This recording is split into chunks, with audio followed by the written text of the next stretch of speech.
First, what do you make of these latest developments? I think these were developments that were waiting to happen.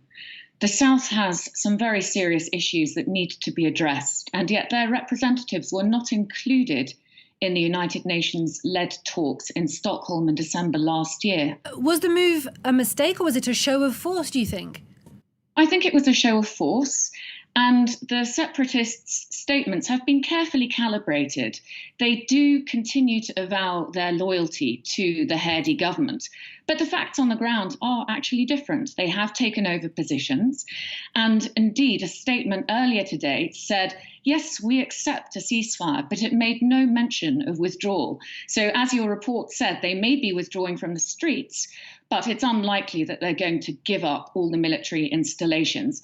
One of their spokesmen said earlier today that it's not a case of using the term withdrawal because we are protecting these bases. So they're, in a sense, trying to have it both ways, trying to show their control of Aden and at the same time trying to show that they're not going against the coalition.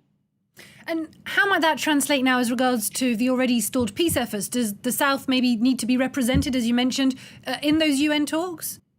Yes, the South does need to be represented, as do other voices from around Yemen. The talks that happened in December last year were only between the Houthis and the Hadi government, and there are, of course, many other warring sides in this conflict. Peace will never translate into something tangible on the ground unless more voices are included. The international community and the UN, to some extent, has taken its eye off the ball a little in focusing so heavily on the agreement for a ceasefire around Hodeidah. There are many other pressing issues, and these are going to continue to bubble up unless they're addressed. And how does all this translate for the population and the humanitarian situation on the ground?